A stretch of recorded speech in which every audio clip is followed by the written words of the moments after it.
Hello everyone, my self आकाश और स्वागत है आपका एक नई वीडियो में। आज की इस वीडियो में हम लोग बात करेंगे स्टैटिस्टिक्स के बेस की। ठीक है, स्टैटिस्टिक्स जो है वो कॉमर्स में काम आती है, आर्ट्स में काम आती है, मैथमेटिक्स में काम आती है, जहाँ भी रिसर्च का वर्क होता है वहाँ काम आती है, और भी कई जगह होती है जहाँ पर स्टैटिस्टिक्स काम में आती है। ठीक है, तो पहले हम समझते हैं कि स्टैटिस्टिक्स होता क्या है।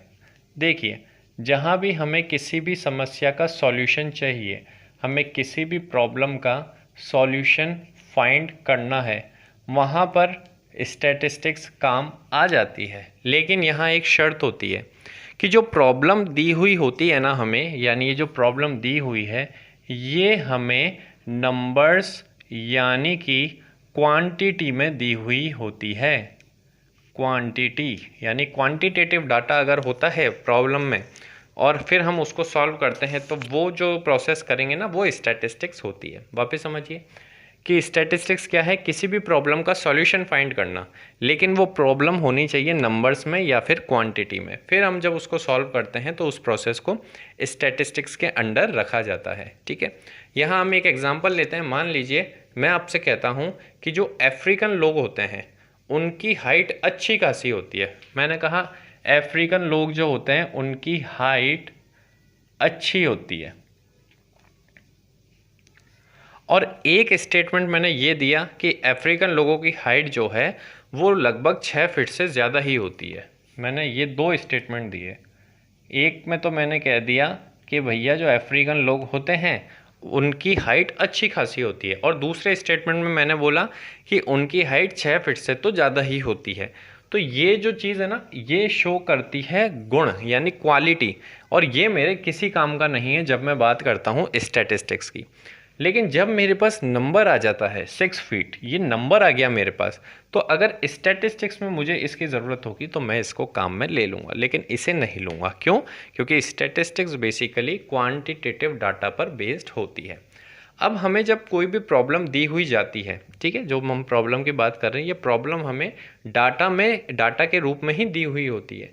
हमें उसे अपनी सहूलियत से जमाना पड़ता है, और जब हम उसे जमाते हैं तो वो 3 तरह की कैटेगरीज में हम उसे जमाते हैं, और वो जब जम जाता है उसे हम कहते हैं श्रृंखला या फिर सीरीज़। और उन 3 सीरीज़ को अलग अलग नाम दे दिए गए हैं। बस आज की वीडियो में हम वो 3 सीरीज़ को ही समझेंगे। उनके नाम है इंडिविजुअल, डिस्क्रीट और कॉन्टिन्यूस। कैसे बनती है, क्या होती है, समझते हैं। पहले हम एक एग्जांपल लेते हैं। हम मान लेते हैं कि किसी क्लास में 20 स्टूडेंट्स हैं। 20 स्टूडेंट्स हैं, इनका एक टेस्ट लिया गया। उस टेस्ट में इनके कुछ कुछ मार्क्स आए होंगे। हम मानते हैं कि जो मार्क्स हैं वो भी 20 में से हैं आउट ऑफ 20। ठीक है, लेकिन यहाँ एक कंडीशन ये है कि उनके मार्क्स केवल इवन नंबर में आए होंगे, यानी 2 4 6 सम संख्या में आए होंगे, 1 3 5 ऐसे नहीं आए होंगे। ठीक है, तो हम अब अपने मन से अज्यूम कर लेंगे कि भाई मान लेते हैं पहले बच्चे के मार्क्स आए होंगे 10 नंबर, ये मन से मानना है। दूसरे के 8 आए होंगे, फिर 18 भी हो सकते हैं, किसी के चौथे के 16 हो सकते हैं, 14 हो सकते हैं, 10 हो सकते हैं, किसी के 0 नंबर भी आ सकते हैं, किसी के 6 नंबर आ सकते हैं, फिर किसी के 8 आ सकते हैं, किसी के 10 आ सकते हैं, किसी के 12 नंबर आ सकते हैं, किसी के 14 आ सकते हैं, किसी के 20 आ सकते हैं, और किसी के 4 नंबर आ सकते हैं, किसी के 6 नंबर आ सकते हैं, किसी के 20 नंबर भी आ सकते हैं, किसी के 8 नंबर आ सकते हैं, 12 नंबर आ सकते हैं, 10 नंबर आ सकते हैं। कितने बच्चे हो गए? 1 2 3 4 5 6 7 8 9 10 11 12 13 14 15 16 17 18 19, एक और बच रहा है, तो एक और कौन सा ले लें? 20 ले लेते हैं। ये 20 बच्चों के अलग अलग आए हुए मार्क्स हैं। ठीक है, ये आपको प्रॉब्लम दी हुई है। अब अभी आपसे कुछ पूछा नहीं है, केवल आपको ये सीखना है कि कैसे इसे सीरीज़ में जमाया जाता है। अब इसको यहाँ छोड़ दीजिए 2 सेकंड, हम पहले सीरीज़ के नाम समझते हैं। देखिए 3 तरीके की सीरीज़ आपके सामने होती है। पहली इंडिविजुअल सीरीज़, दूसरी आपके सामने होती है डिस्क्रीट सीरीज़, डिस्क्रीट श्रृंखला यानी खंडित श्रृंखला। तीसरी आपके सामने होती है कॉन्टिन्यूस सीरीज़ यानी सतत, कॉन्टिन्यूस यानी लगातार चलने वाली सीरीज। ठीक है, ये 3 सीरीज आपके पास होती हैं। अब मैं पहले तो कुछ ट्रिक्स ही लिखवा रहा हूँ आपको, ठीक है, और वो ट्रिक नहीं रहेगी जब हम इसको यहाँ पर पुट करेंगे, तब वो आपको कंसेप्ट समझ आ जाएगा। देखिए, इंडिविजुअल में आपको याद रखना है सिंगल लाइन, और साथ में क्या याद रखना है कि ignore serial number, SR number, roll number, alphabets अगर दिए हुए हों ABCD, या फिर ईयर्स दिए हुए हों 2001 2002, इन चीज़ों को इग्नोर करना है। ठीक है, ये केवल अभी कंसेप्ट नहीं चल रहा है, अभी ये ट्रिक है, अब कंसेप्ट तो अभी आ जाएगा। डिस्क्रीट में हमें क्या याद रखना है कि 2 लाइन्स आएंगी।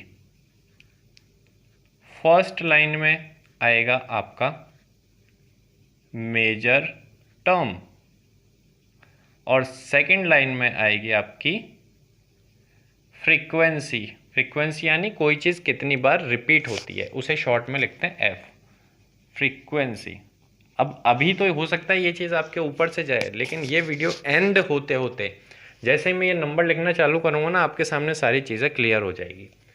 फिर जब कॉन्टिन्यूस में जाते हैं तो यहाँ पर भी 2 लाइन्स ही होती हैं, लेकिन जो फर्स्ट लाइन होती है ना, वो होती है ग्रुप की फॉर्म में, ग्रुप, और जो सेकंड लाइन होती है वो होती है आपकी सेम जो कि डिस्क्रीट में था, फ्रीक्वेंसी। ठीक है, अब क्या होता है ना कि जो प्रॉब्लम हमें दी हुई है, जो डाटा हमें दिया हुआ है, वो हम हमारी सहूलियत से, मैं चाहूँ तो इस डाटा को इस वाले फॉर्म में भी जमा सकता हूँ, इसमें भी जमा सकता हूँ, इसमें भी जमा सकता हूँ। ठीक है, वो कैसे किस में जमाना होता है वो बाद में सीखेंगे, अभी हम सीखते हैं कि तीनों में अगर मुझे इसे फिट करना है तो कैसे करूँगा। ठीक है, सबसे पहले इंडिविजुअल सीरीज़ की बात करते हैं हम। इंडिविजुअल सीरीज़ के आगे मैंने लिखा है सिंगल लाइन, यानी कि इससे आपको समझना है कि जो भी आपको डाटा दिया हुआ है, जो भी आपको न्यूमेरिक्स दिए हुए हैं, उन्हें अगर मैं एक सिंगल लाइन में लिख लूँगा तो जो सीरीज़ बनेगी वो मेरी इंडिविजुअल सीरीज़ कहलाएगी। कैसे, समझिए।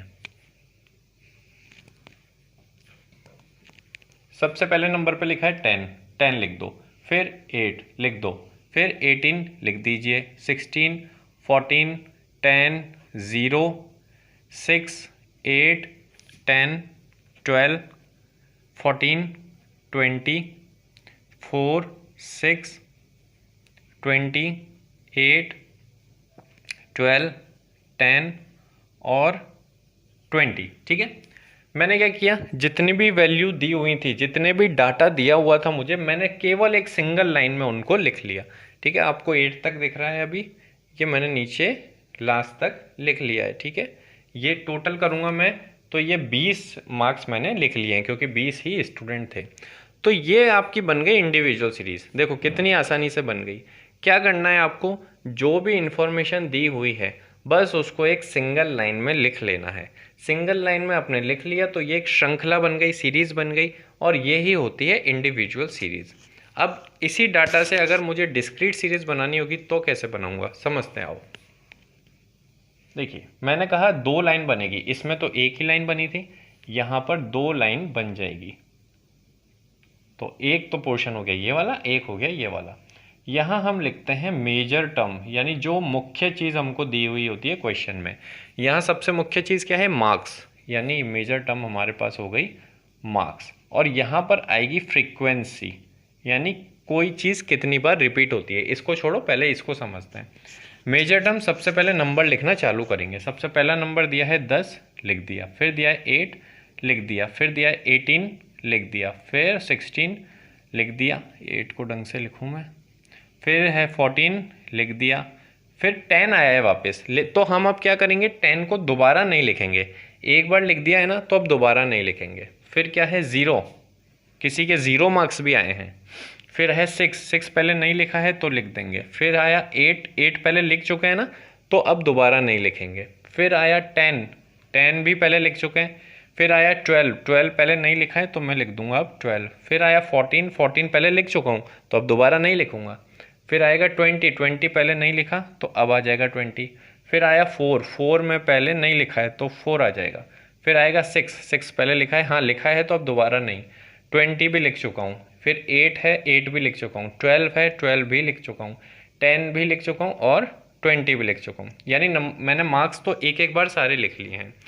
अब यहाँ मुझे लिखना है, फ्रीक्वेंसी का मतलब होता है कोई चीज़ कितनी बार रिपीट हुई है। मैं देखूंगा कि 10 नंबर कितने बच्चों के आए हैं, यानी कि 10 नंबर कितनी बार रिपीट हुआ है। तो देखें हम, एक तो ये रहा 10, 2, 3, 4 बार यानी 4 बच्चों के 10 नंबर आए हैं, यानी कि 10 नंबर 4 बार रिपीट हुआ है। तो यहाँ फ्रीक्वेंसी हो जाएगी 4। फिर देखूँ मैं 8 नंबर को, तो 8 एक बार, 2 बार, 3 बार 8 नंबर आए हैं, यानी 3 बच्चों के 8 नंबर आए हैं, यानी 8 नंबर 3 बार रिपीट हुआ है। यहाँ लिख दिया 3। 18 देखें, 1, 18 एक ही बच्चे के आए, यानी 1। 16, 1, 16 भी एक ही बच्चे के आए, तो 1 लिख देंगे। 14, 14 एक के आ गया, 2 के आ गए, 2 बच्चों के 14 नंबर आए, तो 2। 0 सबसे ज़्यादा होशियार ये वाला स्टूडेंट था, ऐसा एक ही स्टूडेंट था। 6 नंबर, एक बार, 2 बार, यानी 2 बच्चों के 6 नंबर आए। 12 नंबर कितने बच्चों के आए हैं, 1, 2, ये आ गया 2। और 20 नंबर कितनों के आए हैं, ये भी होशियार है, 1, 2, 3 बच्चों के 20 नंबर आए हैं। 4 नंबर कितनों के आए हैं, एक ही बच्चे के आए। ठीक है, ये हमने सेट कर लिया। अब यहाँ पर हम इसको एक बार चेक भी कर लेते हैं हमने सही काम किया है या नहीं किया है। तो हम इसका टोटल कर लेंगे, इसका टोटल कितना आना चाहिए, जितने आपके स्टूडेंट्स हैं, यानी 20। तो 4 और 3 7, 8, 9, 2 11, 12, 14, 16 और 4 20। ये इसको वेरीफाई करने का तरीका होता है कि मैंने सारे काउंट तो कर लिए ना, कोई रह तो नहीं गया। आप फ्रीक्वेंसी का टोटल करोगे तो वो टोटल जितने स्टूडेंट्स हैं वो आ जाएगा। ठीक है, अब देखिए डिस्क्रीट सीरीज मैंने लिखा 2 लाइन, तो 2 लाइन बन गई। पहली line major term, major term यानी मुख्य क्या दिया हुआ है क्वेश्चन में, मार्क्स दिए हुए हैं, तो मार्क्स आ गया मेजर टर्म। सारी चीज़ों को एक एक बार लिख लिया, दोबारा नहीं लिखा, दोबारा लिखते तो फिर वो इंडिविजुअल सीरीज ही बन जाती। ठीक है, फिर लिखेंगे कि वो नंबर कितनी बार रिपीट हुआ है, यानी रिपीटेशन। तो इसको मैं यहाँ ये भी लिख सकता हूँ कि नंबर ऑफ स्टूडेंट्स लिख सकता हूँ कि भाई 10 नंबर आए हैं, ऐसे 4 स्टूडेंट हैं। 8 नंबर आए हैं, ऐसे 3 स्टूडेंट हैं। 18 नंबर आए, ऐसा एक ही बच्चा है। 16 आए, ऐसा एक ही बच्चा है, इस तरीके से। ठीक है, तो ये मेजर टर्म हो गई हमारी मार्क्स, और नंबर ऑफ स्टूडेंट्स हो गया हमारी फ्रीक्वेंसी। तो सेकंड लाइन में लिखते हैं फ्रीक्वेंसी, वो आपको अब समझ में आई गई। तो जब इस तरह की प्रॉब्लम को ऐसे लिख दिया जाएगा तो वो हो जाएगी हमारी डिस्क्रीट सीरीज, यानी 2 लाइनें आ जाएंगी और साथ में फ्रीक्वेंसी आ जाएगी और यहाँ पर मेजर टर्म आ जाएगी। ठीक है, अब अगर डिस्क्रीट सीरीज आपके समझ आ गया है तो कॉन्टिन्यूस भी समझ आ जाएगा। ठीक है, समझते हैं कॉन्टिन्यूस को।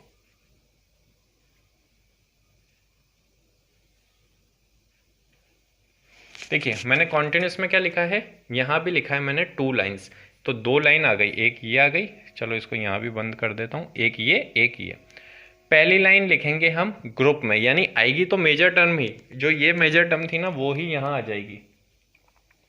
मेजर टर्म यानी मार्क्स आएंगे, मार्क्स ही, लेकिन किस फॉर्मेट में आएंगे, ये आएंगे अब की बार ग्रुप में। ठीक है, ये आएंगे अब की बार ग्रुप में, तो आएंगे तो यहाँ पर मार्क्स ही, लेकिन आएंगे वो ग्रुप में, और यहाँ पर फ्रीक्वेंसी ही आएगी। अब देखिए हम क्या करते हैं, ग्रुप कैसे बनाते हैं। आप देखिए जितने भी नंबर आपको दिए हुए हैं मार्क्स, इनमें सबसे छोटा मार्क्स कौन सा है, तो आपको पता पड़ेगा सबसे कम मार्क आए हैं 0, लोएस्ट। और अब आप देखो सबसे हाईएस्ट कितने हैं, तो सबसे हाईएस्ट है 20। ठीक है, सबसे लोएस्ट है 0, सबसे हाईएस्ट है 20। तो आप क्या करो, 0 से लेकर 20 को बराबर बराबर के ग्रुप में बांट लो, और इस तरह बांटो कि 4, 5 या 6 ग्रुप बन जाए हमारे। आप इस समझो कैसे क्या करना है। कॉन्टिन्यूस सीरीज में हमेशा ग्रुप आते हैं।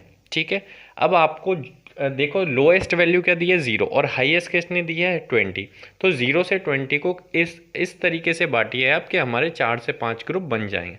तो मैं क्या कर रहा हूँ, मैंने पहला ग्रुप बना लेता हूँ 0 से लेकर 4 तक का, तो दूसरा ग्रुप जहाँ मेरा पहला एंड हुआ है वहीं दूसरा चालू, तो दूसरा ग्रुप हो जाएगा 4 से लेकर 8, तीसरा ग्रुप हो जाएगा 8 से लेकर 12, चौथा हो जाएगा 12 से 16, पांचवा हो जाएगा 16 से 20 पर एंड हो गया हमारा। ठीक है, अब अपन चलते हैं फ्रीक्वेंसी की तरफ। देखिए ये एफ यानी फ्रीक्वेंसी, इस कैसे आएगी फ्रीक्वेंसी। यहाँ आप समझिए कि जब हम ग्रुप लिख रहे हैं तो इसका मतलब है 0 से लेकर 4 नंबर। तो हम देखेंगे कि 0 से लेकर 4 नंबर कितने बच्चों के आए हैं, और जितने बच्चों के आए होंगे यानी 0 से लेकर 4 तक का मार्क्स कितनी बार रिपीट हुआ होगा वो नंबर हम यहाँ लिख देंगे। ठीक है, अब आपके सामने एक समस्या आएगी कि सर 4 नंबर यहाँ भी है, 4 नंबर यहाँ भी है, 8 नंबर यहाँ भी है, यहाँ भी है, 16 यहाँ भी है, यहाँ भी है। तो जिस बच्चे के 4 नंबर आए हैं उसे मैं यहाँ काउंट करूँ या यहाँ काउंट करूँ। अगर आपके मन में ऐसा डाउट आता है तो आप बिल्कुल सही तरीके से ऑब्जर्वेशन कर रहे हो। ठीक है, देखिए ये डाउट आना बिल्कुल लाजमी है कि अगर हम 0 to 4 की बात कर रहे हैं तो अगर मैंने 4 नंबर वाले बच्चे को यहाँ काउंट कर लिया तो फिर उसे मैं यहाँ काउंट नहीं कर सकता। इसके लिए आप एक नियम याद रख लीजिए कि ग्रुप में जो पहले नंबर पे वैल्यू लिखी हुई है वो उसी ग्रुप में मानी जाएगी, यानी 0 जो है वो इसी ग्रुप में माना जाएगा, 4 जो यहाँ है वो इसी ग्रुप में माना जाएगा, 8 इसी में, 12 इसी में, 16 इसी में, और जो बाद वाली है वो उस ग्रुप में ना मानकर नेक्स्ट ग्रुप में मानी जाएगी। यानी 4 जो है वो उसे इस ग्रुप में नहीं मानेंगे, उसे हम नेक्स्ट ग्रुप में काउंट करेंगे। इसी तरीके से 8 को यहाँ काउंट नहीं कर कर यहाँ काउंट करेंगे, यहाँ ऑलरेडी टिक लगाया हुआ है। 12 को यहाँ काउंट नहीं करके यहाँ काउंट करेंगे। ठीक है, 16 को यहाँ नहीं करके यहाँ करेंगे, और 20 को यहाँ का काउंट नहीं करेंगे, अगले में करेंगे। तो एक और ग्रुप बन जाएगा 20 से 24, क्योंकि एक बच्चे के तीन बच्चों के 20 नंबर भी आए हैं, तो 20 नंबर लेने के लिए मुझे एक और ग्रुप बनाना पड़ेगा। ठीक है, अब इसके समझते हैं कि कैसे फ्रीक्वेंसी सेट करी जाती है। ठीक है, चलो इसको अभी लिखा रहने देता हूँ मैं। अब हम देखेंगे 0 से 4 तक के कितने बच्चे हैं उनका नंबर यहाँ लिख देंगे, लेकिन 4 नंबर को इंक्लूड नहीं करना है। यानी कि 0 और 2 मैंने क्या किया है, जितने भी मार्क्स लिए हैं ना वो इवन नंबर में लिए हैं, सम संख्या में लिए हैं, वो समझाने में आसान हो जाता है, इसलिए मैंने सब इवन नंबर के लिए हैं। तो मेरे कौन कौन से मार्क्स काउंट करूँगा, 0 कितनों के आए हैं और 2 नंबर कितनों के आए हैं। 4 नंबर को नहीं, क्योंकि 4 नंबर अगले ग्रुप में काउंट होगा। तो मैं देखूं अगर 0 मार्क्स आए थे, यहाँ मैंने देख लिया था 0 मार्क्स आए थे एक बच्चे के, और 2 नंबर आए थे यहाँ पर, 2 नंबर किसी के नहीं आए। अरे क्या बात है, 2 नंबर किसी के आए नहीं, अपन ने दिए ही नहीं। तो यानी कि 0 से 4 में केवल एक बच्चा आ रहा है। अब मैं देखूंगा 4 से 8, तो इसमें मैं कौन कौन से मार्क्स लूँगा, 4 लूँगा और 6 मार्क्स लूँगा। 8 क्यों नहीं लूँगा, क्योंकि वो अगले में काउंट होगा। तो 4 नंबर कितने बच्चों के आए हैं, 1 के, और 6 नंबर कितने बच्चों के आए हैं, 2 के। यानी 4 और 6 टोटल कितने बच्चे के आए हैं, 3 के। तो मैं लिख दूंगा 3। अब 8 से 12, 8 से 12 वाले में एक तो 8 मार्क्स देखूंगा, 10 मार्क्स देखूंगा, क्योंकि मैंने सम संख्या में मार्क्स लिखे हैं। 9 मार्क्स तो है ही नहीं किसी के, 11 तो है ही नहीं किसी के, तो उसका झंझट ही नहीं है। 8 मार्क्स आए हैं यहाँ पर 3 बच्चों के, और 10 मार्क्स आए हैं यहाँ पर 4 बच्चों के, यानी टोटल 7 बच्चे हो गए जिनके मार्क्स 8 से लेकर 12 के बीच में हैं। अब 12 से 16 वाले ग्रुप में एक तो 12 मार्क्स देखूंगा, एक 14 देखूंगा। 16 देखूंगा क्या, नहीं, क्यों, क्योंकि वो यहाँ काउंट नहीं होगा, वो अगले में काउंट होगा। तो 12 नंबर आए हैं ऐसे बच्चे हैं 2, और 14 मार्क्स आए हैं ऐसे बच्चे भी हैं 2, यानी टोटल हो गए 4। अब 16 से 20 की बात करें तो यहाँ 16 नंबर देखूंगा और 18 देखूंगा, 20 नहीं देखूंगा। तो 16 नंबर आए हैं ऐसा एक बच्चा है, 18 आए हैं ऐसा भी एक ही बच्चा है, यानी टोटल 2। 20 से 24 में केवल 20 देखेंगे, क्योंकि हाईएस्ट नंबर 20 ही थे, 22 देखने का मतलब ही नहीं है। 20 नंबर आए हैं 3 बच्चों के। अब यहाँ पर भी मैं वही वाला काम करूँगा जो मैंने डिस्क्रीट वाली सीरीज़ में किया था। मैंने यहाँ पर भी टोटल लगाया था और चेक किया था कि 20 आ रहा है क्या, 20 आ गया था, यानी मैंने सही काम किया था। वही काम मैं यहाँ पर कर लूँगा कि मैं इसका टोटल लगा लूँगा। अगर यहाँ पर 20 आ रहा है तो आपने गड़बड़ी नहीं करी है। 1 3 4 11 15 और 2 17 और 3 20, हमारा टोटल आ गया 20, यानी हमने सही तरीके से सीरीज़ बना दी है। ठीक है, तो ये होती हैं सीरीज़ जो कि स्टैटिस्टिक्स का बेस है। बिल्कुल कई लोग इसमें कंफ्यूज हो जाते हैं, जबकि इसमें कन्फ्यूजन वाली कोई बात है ही नहीं। जो गिवन डाटा होता है ना, उसे हमें बस या तो इसमें या इसमें या इसमें किसी भी एक फॉर्मेट में रखना पड़ता है हमारी सहूलियत के हिसाब से। अच्छा, यहाँ एक पॉइंट रह गया था। यहाँ पर सिंगल लाइन के बारे में तो मैंने बता दिया, लेकिन इग्नोर इस वाले का कंसेप्ट मैंने नहीं बताया। अब देखिए, मान लीजिए आपको कोई क्वेश्चन दिया है, उसमें ये क्वेश्चन तो ऐसे दिया ही है, सामने यहाँ पर 1 2 सीरियल नंबर और दिया हुआ है आपको ये मार्क्स दिए हुए हैं और ये सीरियल नंबर दिया है 1 2 3 4 5 6 7 8 9 10, इस तरीके से आगे नंबरिंग की हुई है। तो अगर ऐसा क्वेश्चन आएगा तो अभी आपके मन में तुरंत जागेगा कि सर 2 लाइन है, यानी कि डिस्क्रीट सीरीज होगी ये तो। लेकिन नहीं, डिस्क्रीट सीरीज में पहले बार में मेजर टर्म आती है, मुख्य चीज़ जो क्वेश्चन में दी है, मार्क्स। यहाँ पे पहले में मार्क्स नहीं आए हैं, इसीलिए आप कुछ शब्द याद कर लो कि सीरियल नंबर दिया हुआ हो, रोल नंबर दिया हुआ हो 1 2 3 4 5 6 ऐसे करके, या फिर ABCD लिखा हुआ हो, अल्फ़ाबेट्स ABCDEFGH, या फिर ईयर्स लिखा हुआ हो, मान लो 2001 2002 2003, कुछ भी ऐसी चीज़ लिखी हुई हो, तो उसे हम इग्नोर कर देते हैं। क्यों? क्योंकि जो ये लिखा हुआ है ये केवल इन्हें डिनोट करने के लिए लिखा है कि भाई पहले रोल नंबर के 10 नंबर आए, दूसरे के 8 आए, तीसरे के 18 आए। तो अगर मैं इसे मिटा भी दूंगा ना सीरियल नंबर या रोल नंबर को, तो भी मेरे क्वेश्चन पर कोई फर्क नहीं पड़ेगा। इसीलिए कहा गया है कि जब भी आपको ऐसा क्वेश्चन मिले जिसमें कि आपके पास 2 कॉलम हो, तो तुरंत आप ये मत समझ जाना कि 2 कॉलम है तो हमारी डिस्क्रीट सीरीज। ठीक है, आप पहले देखना कि 2 कॉलम में, पहले कॉलम में कहीं serial number, roll number, ABCD alphabets, years, इस तरह की चीज़ें तो नहीं दी हैं। अगर इस तरह की चीज़ें दी हैं तो वो इंडिविजुअल सीरीज़ ही है। ठीक है, डिस्क्रीट सीरीज में कैसे पता करोगे? एक तो फ्रीक्वेंसी दी हुई होगी, नंबर ऑफ स्टूडेंट्स, इसमें स्टूडेंट्स है, हो सकता है किसी क्वेश्चन में नंबर ऑफ पीपल्स आ जाए, नंबर ऑफ मेल्स आ जाए, नंबर ऑफ फीमेल्स आ जाए, वो सब होगा फ्रीक्वेंसी। और मेजर टर्म जो मुख्य चीज़ क्वेश्चन में दी है, यहाँ मार्क्स दिया हुआ है, हो सकता है किसी क्वेश्चन में इनकम दे दे कि इतने रुपए की इनकम है, तो वो यानी मेजर टर्म यहाँ पर आती है। ठीक है, कॉन्टिन्यूस सीरीज में क्या हो जाता है, सेम यही वाला काम है, लेकिन जो ये मेजर टर्म होती है उसे हम ग्रुप में लिख देते हैं। ठीक है, और ग्रुप में हम छोटे से बड़ा स्टार्ट कर देते हैं। ठीक है, तो ये हो गया हमारा इंडिविजुअल सीरीज, ये हो गई डिस्क्रीट सीरीज, ये हो गई कॉन्टिन्यूस सीरीज। किसी भी क्वेश्चन को हम हमारी सहूलियत के हिसाब से या तो इंडिविजुअल या डिस्क्रीट या कॉन्टिन्यूस, इन तीनों में से किसी एक फॉर्मेट में जमा लेते हैं। ठीक है ना, जैसे इसमें 20 बच्चों का डाटा है तो मुझे 20 लिखने पड़े, इसीलिए अगर मैं प्रैक्टिकली इसको सॉल्व करने जाऊंगा ना, तो मैं इसको इंडिविजुअल सीरीज़ में नहीं लिखूंगा, क्योंकि मैं मोस्टली कोशिश क्या करता हूं कि मेरा क्वेश्चन ऐसे 5-6 लाइन में ही ख़त्म हो जाए। ठीक है, तो वो तो छोड़ो, चलो अभी तो केवल आप ये समझ लो कि इंडिविजुअल सीरीज़ कैसे बनती है, डिस्क्रीट सीरीज़ कैसे बनती है और कॉन्टिन्यूस सीरीज़ कैसे बनती है। ठीक है, तो ये मैंने आपको समझाया है, इसमें कोई मुझे नहीं लगता कि बहुत ज़्यादा हार्ड एंड टफ वाली कोई बात है।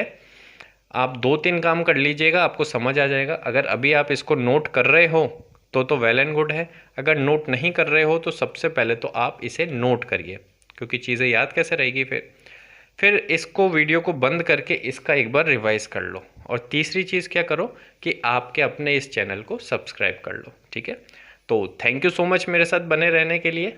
आशा करता हूँ कि ये वीडियो आपको पसंद आई होगी, जो मैंने समझाने की कोशिश करी है वो आपके समझ में आई होगी। मिलते हैं किसी नेक्स्ट वीडियो में किसी नेक्स्ट टॉपिक के साथ। Thank you.